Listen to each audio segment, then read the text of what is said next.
Commander Zarakith stood on the observation deck of Valterian Prime Station, watching another ship approach. The vessel was massive, covered in gold and silver decorations that caught the light from 3 different suns. She knew what this meant. Another suitor had come to try to win her hand. She sighed and turned away from the window. Her aide, Lieutenant Kexmore, approached with a datapad in his hands. "Commander, the ship belongs to Prince Veltar of the Crimson Empire. He brings gifts of rare crystals and requests an audience." Zarakith took the datapad and looked at the information. Prince Veltar was the 7th son of Emperor Krexdal. His people were known for their strength and their skill in battle. The crystals he brought were worth more than most planets. "The same as all the others," she said, handing back the datapad. "Tell him he may present his gifts tomorrow. Then, he can take my first test." Lieutenant Kexmore bowed. "Yes, Commander. Shall I prepare the intelligence challenge?" "Yes, and make sure the combat arena is ready too. He will fail both, just like the others." After her aide left, Zarakith walked to her private chambers. The walls were covered with gifts from failed suitors. Rare metals, precious stones, advanced weapons, and art from 100 different worlds.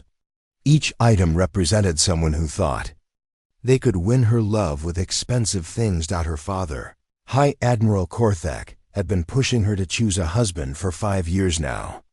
As the heir to 3 battle fleets and 17 star systems, she needed to make an alliance that would strengthen their empire. But every suitor who came to her was the same. They saw her as a prize to be won, not as a person to be known. The tests she created were not just for fun. She wanted to find someone who could match her intelligence, her strength, and her understanding of leadership. So far, no one had come close. The crystalline overlords had brought her diamonds that could power entire cities. When she asked them to solve a simple puzzle about resource distribution, they tried to buy the answer instead of thinking about it. The psionic masters could move objects with their minds, but when she challenged them to a debate about ethics, they tried to control her thoughts. Instead of engaging with her ideas, the machine lords had offered her robots that could build anything she wanted. But when she asked them to explain why organic life had value, they could only talk about efficiency and usefulness. None of them understood that some things could not be measured or calculated. Prince Veltar would be no different. He would try to impress her with his strength, his wealth, or his power. He would fail her tests and leave angry, just like all the others. Then another ship would come, and the cycle would repeat. Zarakith looked at herself in the mirror. Her violet skin was smooth and unmarked by battle, though she had fought in many wars. Her silver hair fell to her shoulders, and her green eyes held intelligence that had been trained since childhood. She was beautiful by the standards of many species, and she was powerful beyond most people's dreams. But she felt empty inside, sometimes. She wondered if she was asking for too much. Maybe she should just pick one of the suitors and be done with it. Her father would be happy, the alliance would be made. The empire would be stronger. But the thought of spending her life with someone who saw her as a trophy made her sick. The next morning, Prince Veltar arrived at her throne room with great ceremony. He was tall and muscular, with red skin and black hair braided with gold. His armor was impressive, and his weapons looked expensive. Behind him came servants carrying chests full of crystals that glowed with their own light. "Commander Zarakith," he said, bowing deeply, "I bring you gifts from the Crimson Empire. These crystals can power your ships for 1,000 years. My father offers alliance and my own service as your husband." Zarakith looked at the crystals. They were indeed valuable. But she had seen similar gifts before. "Your gifts are beautiful, Prince Veltar. But before we can discuss marriage, you must prove yourself worthy. Are you prepared for my tests?" The prince straightened up, his chest puffing out with pride. "I am ready for any challenge, Commander. My strength is legendary, and my mind is sharp." "Good. Lieutenant Kexmore will show you to the testing chamber." Your first challenge is a puzzle of logic and resource management. You have 2 hours. Prince Veltar nodded confidently and followed the aide out of the room. Zaraketh watched him go, already knowing how this would end. 2 hours later, the prince returned, his face red with anger and embarrassment. The puzzle was designed to test creative thinking and the ability to consider multiple viewpoints. Like all the others, he had tried to solve it with brute force logic, missing the subtle elements that required empathy and understanding. The test is unfair, he declared. It has no clear answer. A real leader makes decisions quickly, not wastes time on impossible puzzles. The test has several possible answers, Zaraketh replied calmly. Each one requires you to consider the needs of different groups of people. A real leader must understand that not all problems can be solved with quick decisions. The prince's face grew redder. Then give me a real challenge. Let me show you my strength in combat.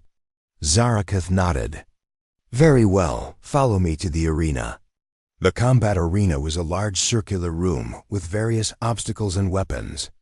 The test was not about fighting ability alone, but about strategy, adaptation, and knowing when not to fight. Prince Veltar chose a large sword and charged at the training robots. He destroyed them quickly with powerful strikes, his technique flawless, but he missed the point of the exercise entirely.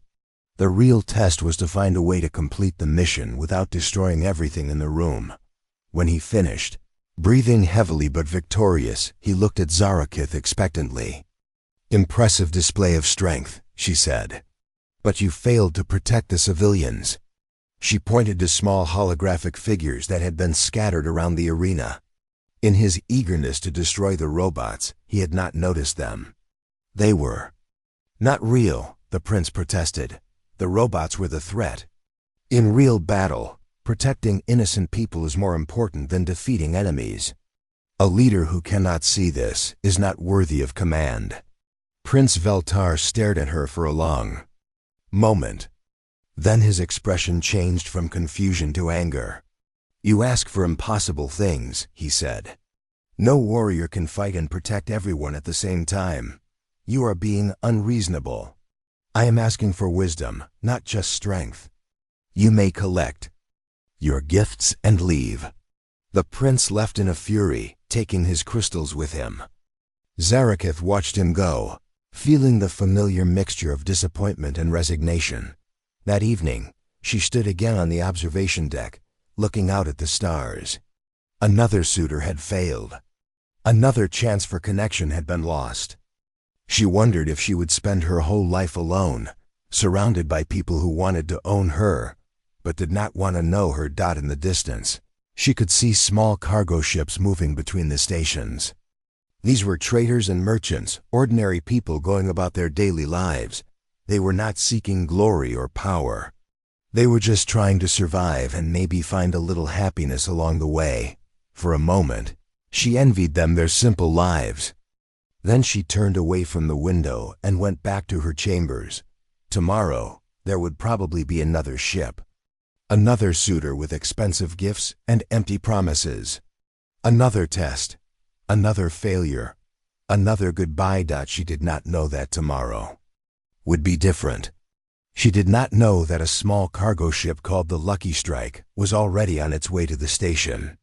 And she certainly did not know that its captain, a human named Jake Morrison, had never heard of her and had no intention of trying to win her hand. But sometimes the most important things in life come when we are not looking for them. Captain Jake Morrison guided his cargo ship, the Lucky Strike, toward the massive Veltarian Prime Station. The station was bigger than anything he had ever seen, with docking bays that could hold 1,000 ships like his. Lights blinked in patterns he did not understand, and alien ships moved in and out like busy insects. Jake was tired. He had been flying for 3 weeks straight, carrying medical supplies to the outer colonies. The pay was not great, but someone had to do it. People in the frontier systems needed medicine, and the big shipping companies would not go there because it was not profitable enough. Control, "This is cargo vessel Lucky Strike requesting permission to dock," Jake said into his radio. "Lucky Strike, you are cleared for docking bay 774. Follow the blue lights. Payment for docking fees is due upon arrival." Jake followed the lights to a small docking bay in the civilian section of the station. His ship looked tiny next to the massive alien vessels around it. He did not mind. The Lucky Strike was old and not pretty, but she was reliable. That was what mattered. After paying the docking fees, Jake grabbed his supply list and headed into the station. He needed to refuel, restock his food supplies, and pick up some spare parts. Then he would be on his way to the next colony. The station was crowded with beings from dozens of different species. Jake had learned not to stare during his years as a trader. Most aliens were friendly enough as long as you were polite and paid your bills. He made his way through the main corridor, following signs to the supply shops. 3 hours later, Jake was walking through the lower levels of the station, carrying a box of medical supplies. He had agreed to deliver them to the medical bay as a favor to the supplier. The lower levels were less crowded, with dimmer lights and narrower corridors. He was checking the numbers on the doors when he heard voices ahead. 3 large aliens were blocking the corridor, facing someone Jake could not see. The aliens looked like walking rocks with gray skin and arms as thick as tree trunks. Jake recognized them as Krogians, and Krogians were usually trouble. "Give us your money," one of the Krogians was saying. "And that pretty necklace too." "I told you, I have no money with me," a female voice replied. The voice was calm, but Jake could hear the tension in it. Jake moved closer and saw who the Krogians were threatening. It was a tall woman with violet skin and long silver hair. She wore simple gray robes, not the fancy clothes he usually saw on wealthy aliens. But something about the way she carried herself suggested she was not as helpless as she looked. "Everyone has money," the second Krogian said. "Search her." The third Krogian reached for the woman. Jake did not think about what he did next. He just acted. "Hey!" Jake shouted, dropping his box and pulling out his tool belt. "Leave her alone." The Krogians turned to look at him. The first one laughed. "A human? What are you going to do, little man?" Jake looked around quickly. The corridor had maintenance panels along the walls and pipes running along the ceiling. He grabbed his sonic screwdriver and pointed it at a panel. "I am going to make your day very unpleasant," Jake said. He activated the screwdriver and the panel opened, revealing the environmental controls for this section. Jake reached in and started adjusting settings. Within seconds, the air in the corridor became thick and humid, like breathing soup. "What did you do?" the second Krogian demanded, but his voice was already getting weaker. "Krogians come from a desert planet," Jake explained, still working on the controls. "You do not handle humidity very well, do you?" The aliens were now having trouble breathing. Jake reached up and loosened a connection on one of the pipes. Water began to drip from the ceiling. "Stop this," the third Krogian wheezed. "Sure," Jake said. "Just walk away and leave the lady alone." The Krogians looked at each other. They were strong, but they were also getting weaker by the second. Finally, the first one nodded. "This is not over, human." "Yeah, it is," Jake replied. "Because if I see you bothering people again, I will flood this whole section. And Krogians cannot swim, can they?" The 3 aliens stumbled away, gasping for air. Jake waited until they were gone, then fixed the environmental controls. The air returned to normal, and the water stopped dripping. He turned to the woman he had helped. She was watching him with an expression he could not read. "Are you okay?" Jake asked. "I am fine," she said. "Thank you for your help." That was very creative. Jake picked up his box of medical supplies. Just used what was available. Bullies are the same everywhere. They pick on people they think cannot fight back. "And you always fight back?" Jake shrugged. "When I can." Life is hard enough without people making it worse for each other. The woman studied his face. You are human, guilty as charged. Jake.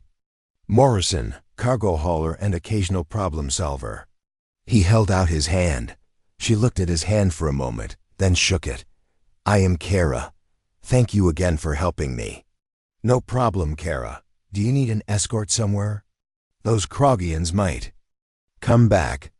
I can take care of myself, but I would appreciate the company. I was heading to the medical bay. Same here. I have some supplies to deliver. They walked together through the corridors. Jake noticed that Kara moved with confidence, like someone used to being in charge. But she also seemed genuinely interested in talking to him, which was unusual. Most aliens he met were polite but distant. You said you are a cargo hauler, Kara said. What kind of cargo? Whatever needs moving. Medical supplies, food, equipment. I mostly work the frontier routes. The big companies will not go there because it is not profitable enough. That must be dangerous work, Jake nodded. Sometimes. But someone has to do it. People in the outer colonies need supplies just like everyone else. You do this work because you want to help people? I do it because I need to make a living. But yeah, I like knowing that what I do matters. Medicine that saves lives, food. That keeps families fed. That is worth something. They reached the medical bay, and Jake delivered his supplies. The doctor who received them was grateful, which made Jake feel good. Small things like that made the long flights worthwhile. Would you like to get something to eat? Kara asked when they left the medical bay. I know a place that serves decent food. Jake was surprised. You sure? I am not exactly high-class company. I prefer honest company to high-class company. Kara said. The restaurant was small and quiet, tucked away in a corner of the civilian section. Jake ordered something called grilled zenth, which tasted like chicken but was probably not. Kara ordered a salad with ingredients he could not identify. So what do you do when you are not rescuing people from Krogians? Jake asked. I work in administration, Kara said. Very boring compared to your job. Administration keeps the galaxy running. Nothing boring about that. They talked for an hour about their travels, the different planets they had seen, and the various alien species they had encountered. Jake found Kara easy to talk to.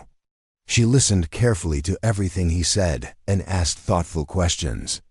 I heard there is some kind of big celebration happening on the station, Jake said. Something about a princess and suitors. Kara's expression changed slightly. Yes, I heard that too. Sounds like a fancy affair. Probably a lot of rich and powerful people showing off. Probably. What do you think of such things? Jake considered the question. Honestly, it sounds like a waste of time. If someone is worth knowing, you do not need to impress them with expensive gifts and grand gestures. You just need to be yourself. You think it is that simple? I think people make it more complicated than it needs to be. The best relationships I have seen are between people who just like spending time together.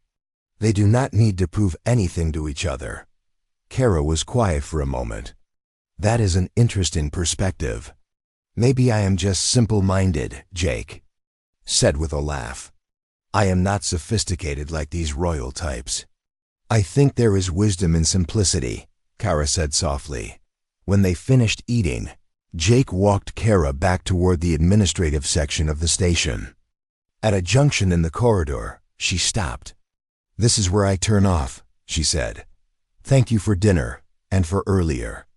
My pleasure. If you are ever in trouble again, just holler. I will be on the station for another day or two. Kara smiled. I will remember that. Jake watched her walk away, then headed back to his ship. He had enjoyed talking with her more than he had enjoyed anything in a long time. There was something about her that was different from other people he met. She seemed genuinely interested in what he had to say, not just making polite conversation. As he settled into his bunk that night, Jake found himself thinking about her. He wondered what kind of administrative work she did and whether he would see her again before he left the station. He had no idea that Kara was actually Commander Zarakith, the most powerful woman in the Valterian Empire. He did not know that. She had been watching him carefully all evening, fascinated by his honest answers and his genuine concern for others, and he certainly did not know that for the first time in years, she was looking forward to seeing someone again. The next morning, Jake was fixing a broken coolant line on his ship when someone knocked on his cargo bay door. He opened it to find Kara standing there with 2 cups of coffee and a small bag. "Good morning," she said. "I brought breakfast." Jake wiped his hands on a rag and smiled. "That is very kind of you. Come on in." Kara looked around the cargo bay with interest. The Lucky Strike was not fancy, but it was clean and well organized. Tools hung in neat rows, and spare parts were labeled and stored in proper containers. "You keep your ship very tidy," she observed. "Have to. When you are flying alone, you need to be able to find everything quickly. Plus, I respect the old girl. She takes care of me, so I take care of her." They sat on cargo crates and shared the breakfast. The coffee was excellent, and the pastries were filled with some kind of sweet fruit. "So what is on your schedule today?" Kara asked. "I need to pick up some replacement parts for the navigation system. Then I was thinking of exploring the station a bit. I have never been anywhere this big before. I could show you around if you would like. I know the station well." Jake looked at her with surprise. "Do not you have to work?" "I have some free time today. Besides, I enjoy your company." They spent the morning walking through different sections of the station. Kara showed him the observation decks with their amazing views of space, the cultural center where different alien species displayed their art, and the marketplace where traders from across the galaxy sold their goods. Jake noticed that people treated Kara with unusual respect. Shopkeepers bowed slightly when she passed, and security guards nodded to her politely. When he mentioned this, she said that she had worked on the station for a long time and people knew her. "You must be very good at your job," Jake said. "I try to be fair and helpful. People appreciate that." They were having lunch at another small restaurant when Jake overheard a conversation at the next table. 2 alien merchants were talking about the ongoing Suitor trials. "Lord Vextar of the Shadow Realm arrived this morning," one was saying. "His ship is enormous. They say he brought an army of servants and enough gifts to buy a small planet." "The commander will not be impressed," the other replied. "She has rejected richer suitors than him. I heard Prince Veltar left in a rage yesterday. What do you think she wants? Every powerful male in the galaxy has tried to win her hand. Maybe she does not want a powerful male. Maybe she wants something else entirely." Jake turned to Kara. "They are talking about that princess situation again. Sounds like another suitor showed up. Yes, I heard about Lord Vextar. He is quite famous in certain circles." "Famous for what?" "He rules through fear and intimidation. His people obey him because they are afraid of him, not because they respect him." Jake frowned. "That is no way to lead people. Fear only works for so long. Eventually, people will find a way to fight back." "You think leadership should be based on something else?" "Absolutely. The best leaders I have known were people who cared about the folks they were responsible for. They led by example, not by threats." Kara leaned forward, interested. "Can you give me an example?" Jake thought for a moment. "There was a colony administrator named Betty Clark on Frontier Station 7. The station was falling apart, and people were losing hope. Betty could have just given orders and demanded obedience. Instead, she rolled up her sleeves and started fixing things herself. She worked alongside the maintenance crews, shared her own food rations when supplies were low, and never asked anyone to do something she would not do herself. What happened? People started following her example. They worked harder because they wanted to, not because they had to. Within a year, The station was running better than it ever had. Betty earned their loyalty by showing she cared about them. And you think that approach works better than ruling through fear? I know it does. People will die for a leader they love, but they will only work for a leader they fear. And when times get tough, fear is not enough to hold people together. Kara was quiet for a long moment, thinking about what Jake had said that after lunch. They were walking through the administrative section when they passed a large conference room. Through the open door, Jake could see a group of important-looking aliens sitting around a table. At the head of the table sat a tall figure in elaborate robes. That is Lord Vextar, Kara said quietly. Jake looked at the alien lord. Vextar was impressive in an intimidating way. He had dark purple skin, glowing red eyes, and wore armor that looked like it was made from black metal. When he spoke, his voice was deep and commanding.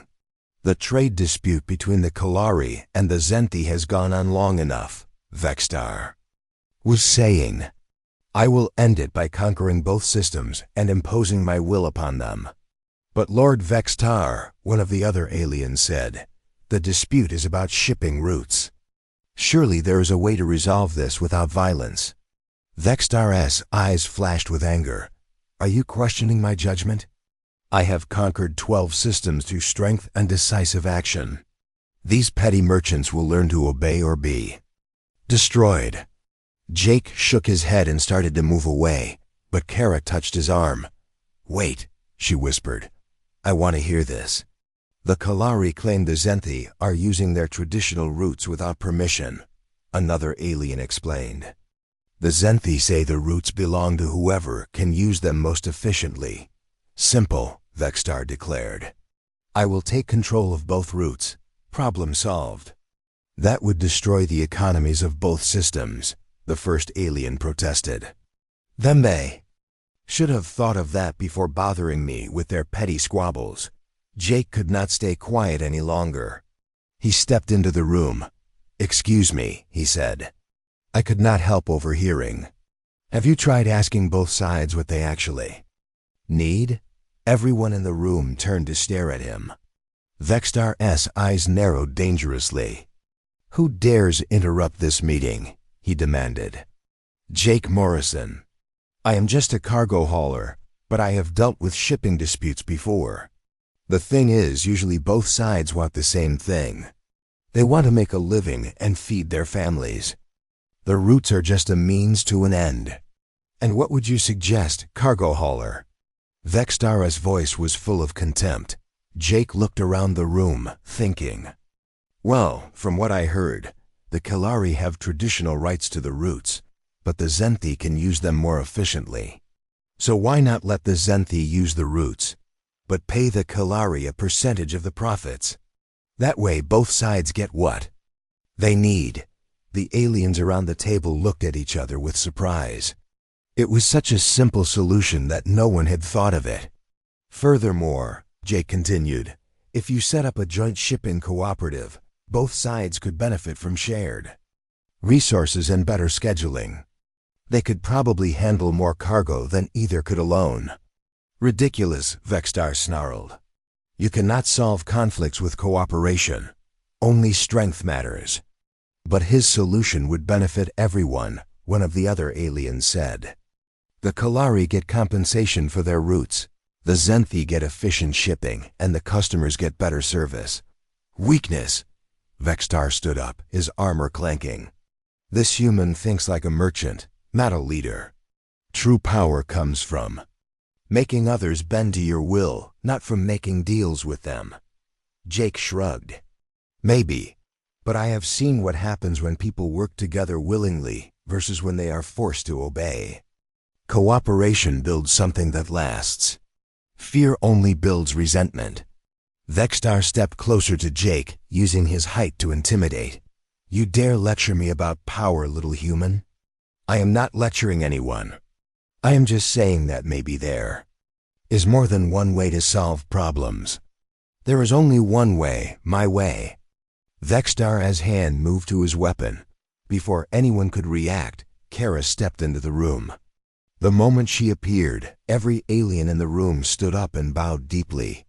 Even Vextar straightened and looked uncomfortable. "Commander," Vextar said, his voice suddenly respectful. "I did not know you were listening." Jake looked at Kara in confusion. "Commander?" Why was everyone bowing to her? "I was interested in hearing how you would handle the trade dispute," Kara said calmly. "Please, continue your demonstration." Vextar looked around the room nervously. The human was suggesting some kind of cooperative arrangement. "I was explaining why such weakness would never work." "I see. And what do you think of the humans?" "Suggestion. It is naive and impractical. Only through strength can true order be achieved." Karen nodded thoughtfully. "Thank you, Lord Vextar. That will be all for today." It was clearly a dismissal. Vextar bowed again and left the room, followed by the other aliens. Jake and Kara were left alone. "Okay," Jake said slowly. "I am clearly missing something here. Why did everyone bow to you? And why did that Vextar guy suddenly become so polite?" Kara looked at him for a long moment. "Jake, there is something I need to tell you. My name is not really Kara. It is Zaraketh." "Commander Zaraketh." Jake stared at her. "Commander? As in, the princess everyone is trying to marry?" "Yes." "Oh." Jake sat down heavily in one of the chairs. "Well, that explains a lot. Are you angry that I did not tell you?" Jake thought about it. "No, not angry. Confused, maybe. Why did you not tell me who you were?" "Because I wanted to know who you really were. When people know my title, they change. They become different. They try to impress me instead of just talking to me. And I was not trying to impress you?" Zaraketh smiled. "No, you were not. You treated me like a person, not like a prize to be won." Jake spent the rest of the day trying to understand what Zaraketh had told him. The woman he had rescued from Krogians and shared meals with was actually the most powerful person on the station. It seemed impossible, but it explained a lot of things he had noticed. That evening, Zaraketh came to his ship again. She was wearing her simple gray robes, not the fancy clothes he expected a princess to wear. "I hope you do not mind me visiting again," she said. "I understand if this changes things between us." Jake gestured for her to come inside. "It does not change anything. You are still the same person who brought me coffee this morning. Most people treat me very differently when they learn who I am. I am not most people, I guess. Want some dinner?" "I was about to heat up a ration pack." Zaraketh smiled. "That sounds perfect." They ate together in the cargo bay, sitting on crates, like they had before. The food was not fancy, but they both seemed to enjoy the simple meal. "Can I ask you something?" Jake said. "Why do you put the suitors through all those tests? What are you really looking for?" Zaraketh was quiet for a moment. "I am looking for someone who understands that power is not about making others afraid of you. It is about taking care of people and making good decisions even when they are hard.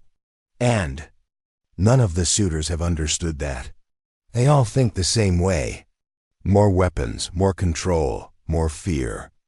They want to marry me because it will make them more powerful, not because they care about me or the people I am responsible for." Jake nodded. "That sounds lonely." "It is. Very lonely." They talked until late into the night. Zaraketh told him about the pressure from her father to choose a husband, about the political alliances that needed to be made, and about her fears that she would never find someone who understood her. "There is another suitor arriving tomorrow," she said. "Count Drakmer of the Iron Fleet. He is supposed to be very intelligent. What kind of test will you give him?" "There is a strategic simulation that has stumped every military mind in the galaxy. It is a battle scenario with no good choices. Every option leads to massive casualties." Jake was interested despite himself. "What kind of scenario?" "An enemy fleet is attacking a civilian station. You have enough ships to win the battle, But the enemy has positioned themselves so that any attack will destroy the station and kill millions of innocent people. Every suitor has tried to find a way to win the battle with minimal losses, and none of them have succeeded. No, the simulation is designed so that victory requires sacrifice. It tests whether someone can make the hard choices that leadership sometimes demands. Jake thought about this. Can I see this simulation? Zarakath looked surprised. You want to try it? I am curious. I promise I am not trying to compete with your suitors or anything. I just want to understand what you are dealing with. The next morning, Zarakath took Jake to the command center where the simulation was run. It was a large room filled with holographic displays showing ships, planets, and battle formations. Lieutenant Kexmore was there to operate the system. Lieutenant, please set up the standard strategic scenario for Captain Morrison, Zarakath said. The lieutenant looked confused but obeyed. Soon the room was filled with images of spaceships and a large civilian station. The situation is this, Zarakath explained. The enemy fleet has 50 warships positioned around the civilian station. They are using the station as a shield. If you attack them directly, the weapon's fire will hit the station and kill 3 million people. If you do not attack, they will destroy your homeworld. Jake studied the display carefully. He walked around the room, looking at the simulation from different angles. The other suitors had always focused on finding better attack patterns or more efficient weapons. Jake was looking at something else entirely. How long do I have to make a decision? He asked. In the simulation, you have 1 hour before the enemy attacks your homeworld. And the enemy ships are definitely going to attack if I do not stop them. Yes, they have already sent the ultimatum. Jake continued studying the display. What about the people on the civilian station? Do they know what is happening? They know they are being used as hostages, yes. And they have ships of their own? Escape pods? Any way to evacuate? Lieutenant Kexmore looked at his controls. The station has a full complement of civilian vessels, cargo ships, personal transports, emergency pods. Jake smiled. Then the answer is simple. I do not fight the enemy fleet at all. What? Zarakath stared at him. But if you do not fight them, they will destroy your home world. No, they will not. Because I am going to change the rules. Jake turned to the lieutenant. Can you show me the communication systems on that civilian station? The lieutenant brought up new displays. They have full broadcast capability. Good. Here's what I do. I contact every person on that station and tell them exactly what is happening. The enemy is using them as human shields, and in 1 hour, those same enemies are going to attack my home world where millions more innocent people live. But what good does that do? Zarakath asked. Think about it.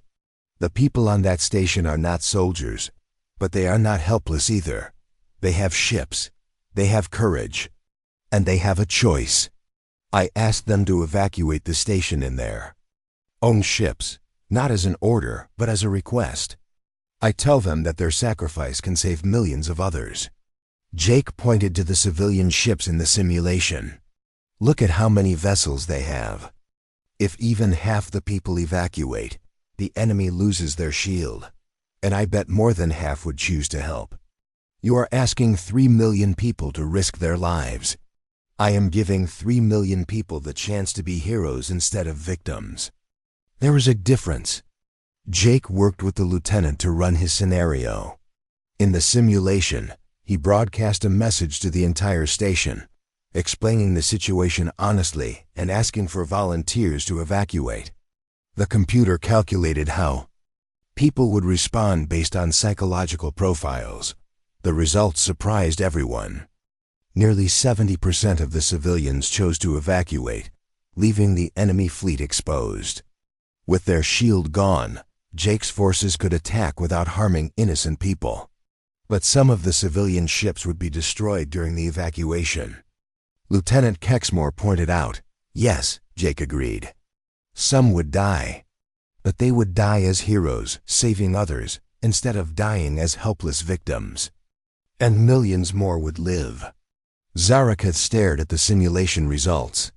In all the years I have run this test, no one has ever thought to ask the civilians what they wanted to do. Everyone always thinks about the people on the station as things to be protected. I thought about them as people who could choose to help. You turned victims into partners. I gave them a choice. People are stronger and braver than we usually give them credit for. Sometimes they just need someone to believe in them. Before Zaraketh could respond, the doors to the command center opened. Count Drakmer entered, followed by several assistants. He was a tall, thin alien with blue skin and silver markings on his face.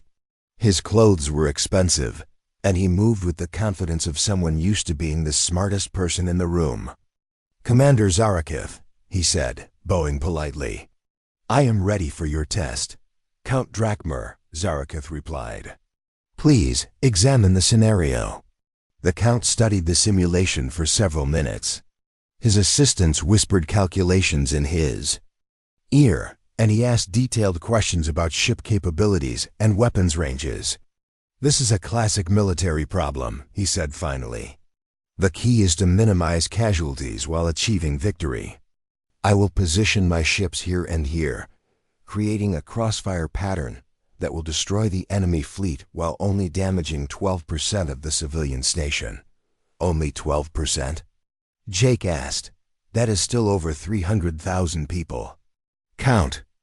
Drakmer looked at Jake with disdain. "Who is this person? Why is a civilian in the command center during my test?" "Captain Morrison was just leaving," Zaraketh said diplomatically, but Jake was not ready to leave. "Count, have you considered asking the civilians to help?" "Help? They are not military personnel. What could they possibly do? They could choose to evacuate. They could choose to be part of the solution instead of just being problems to solve." The Count laughed. "Ridiculous. Civilians panic in crisis situations. You cannot depend on them to make rational decisions." "Maybe you cannot," Jake said. "But I can." "Enough," Count Drakmer snapped. "Commander, please remove this person so I can complete my test properly." Zaraketh looked between Jake and the Count. "Actually, I would like to see both approaches." "Count Drakmer, please proceed with your strategy." The Count implemented his plan with military precision. His solution was technically brilliant, using advanced tactics and perfect timing. He managed to destroy the enemy fleet while keeping civilian casualties to a minimum. By military standards, it was an excellent result. "Very impressive," Zaraketh said when he finished. "Your tactical skills are exactly as advertised." Count Drakmer bowed again. "I have studied warfare my entire life, Commander. I know how to win battles efficiently." "Indeed. Now, if you will excuse us, I need to review your performance." After the Count left, Zaraketh turned to Jake. His solution was very good by conventional standards, but he never considered that the civilians might want to help save others. He just saw them as obstacles to work around. "And that bothers you?" The next morning, Jake was loading cargo when Lieutenant Kexmore arrived at his ship. The alien looked nervous and kept checking over his shoulder. "Captain Morrison, you need to leave the station immediately," he said in a low voice. "Why? What happened?" "Word has spread about what you did in the command center. The other suitors are angry. They say a mere human has no right to interfere with the trials. Lord Vextar and Count Drakmer have joined forces. They are demanding that High Admiral Korthek remove you from the station." Jake set down the crate he was carrying. "And what does the High Admiral say?" "He agrees with them. He thinks you are a distraction that prevents the commander from making a proper choice. Security forces are coming to escort you off the station." "I see." Jake looked around his cargo bay thinking. "How long do I have?" "Maybe an hour. I came here as soon as I heard." "Thank you for the warning. You did not have to do that." Lieutenant Kexmore straightened up. "The commander has been happier these past few days than I have seen her in years. You did that. I owe you for that." After the lieutenant left, Jake continued loading his ship. He was not surprised by this development. He had known that being close to Zaraketh would eventually cause problems. He was just a cargo hauler, and she was the heir to an empire. It had been foolish to think otherwise. He was securing the last of his cargo when Zaraketh arrived. She looked upset and angry. "Jake, I just heard what my father decided. This is wrong." "It is probably for the best," Jake said, though his heart was not in the words. "I do not belong in your world. That is not true. You belong wherever you choose to belong." Jake stopped working and looked at her. "Zaraketh, be realistic. I am nobody special. I haul cargo for a living. You are a princess who commands star fleets. What kind of future could we possibly have together? The kind where we make each other better. The kind where we build something new instead of just accepting what already exists." Before Jake could respond, the sound of heavy footsteps echoed. In the docking bay, High Admiral Korthak entered, followed by a squad of armed guards. Behind them came Lord Vextar and Count Drakmer. The High Admiral was an imposing figure, tall and broad with the bearing of a career military officer. His uniform was covered with medals, and his face showed the stern expression of someone used to being obeyed without question. "Daughter, step away from that human," he commanded. "Father, this is wrong. Jake has done nothing to deserve this treatment. He has disrupted the proper order of things. The suitors have complained that his interference makes it impossible to conduct fair trials." Lord Vextar stepped forward. "High Admiral, this human has shown disrespect for our traditions and our ways.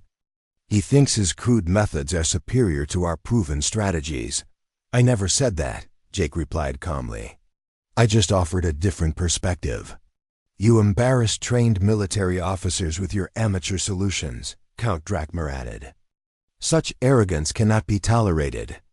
Jake looked at both aliens with steady eyes. "I solved problems that you could not solve. If that embarrasses you, maybe you should ask why." "Enough," the High Admiral said. "Human, you will leave this station immediately. You are banned from returning." "Father, no," Zaraketh protested. "You cannot do this." "I can and I will." "You have responsibilities, daughter. It is time you chose a proper husband from among the suitors." Zaraketh stood straighter, and Jake could see the princess in her now, the commander who ruled star systems. "I have made my choice, father," the High Admiral frowned. "Which suitor have you selected?" "None of them." "What do you mean, none of them?" "I mean I reject all of their proposals. I will not marry any of them." Lord Vextar stepped forward angrily. "Commander, this is unacceptable. I have brought gifts worth more than entire planets. I have demonstrated my power and my strategic abilities. You have demonstrated that you rule through fear and see people as obstacles to be overcome. And I have shown superior tactical knowledge." Count Drakmer added, "My solution to your test was flawless. Your solution was conventional. You never considered that there might be a better way to approach the problem entirely." "Better way?" Vextar snarled. "You prefer the crude suggestions of this human over the proven methods of your equals? Jake is not crude. He is creative. He sees possibilities that none of you even consider." The High Admiral looked furious. "Daughter, you will not throw away our empire's future for some infatuation with an alien traitor. I am not throwing anything away. I am choosing to build something better. The human is leaving, and that is final." Zaraketh turned to Jake. "Come with me." Jake stared at her. "What?" "Leave the station with me. We can take your ship and go anywhere we want." "Zaraketh, you cannot abandon your people. You have responsibilities." "I have responsibilities to do what is best for my people. Marrying someone I do not respect will not help them. But your father is right about one thing. What kind of future could we have? You are used to commanding fleets and governing star systems. I live in a cargo ship and eat ration packs for dinner." Zarakith smiled. Jake, do you remember what you told me about leadership? You said the best leaders care about the people they are responsible for and lead by example.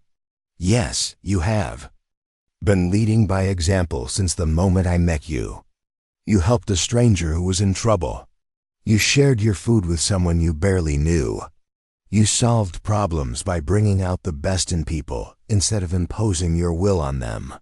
She turned to address her father and the suitors. This man has shown me what real leadership looks like. Not commanding others through fear or superior firepower, but inspiring them to be better than they thought they could be. He is just a human, Vextar said dismissively. Yes, he is human. And humans have something that the rest of us seem to have forgotten. They believe that any problem can be solved if you are willing to think about it differently. They see potential where others see obstacles. Jake felt overwhelmed. Zarakith, I do not know if I am the right person for this. Neither do I, but I know you are the right person to figure it out with me. The High Admiral stepped between them. I will not allow this madness. Guards, arrest the human. The guards moved forward, but Zarakith raised her hand. Stop! Her voice carried the authority of command, and the guards hesitated. Father, you trained me to think strategically about what is best for our people. Jake has shown me solutions to problems that our best minds could not solve. His approach to the civilian evacuation could revolutionize how we handle crisis situations. His method for resolving trade disputes could prevent wars. These are the fantasies of an inexperienced trader. No, these are innovations from someone who thinks differently than we do. The galaxy is changing, Father. We can change with it, or we can be left behind. Count Drakmer stepped forward. Commander, you cannot seriously consider choosing this human over us. We offer you alliance with powerful empires. You offer me the same old approaches that have led to the same old conflicts. Jake offers me the possibility of something new. Jake looked around at all the angry faces surrounding them. Zarakith, maybe we should think about this more carefully. I have been thinking about it for days.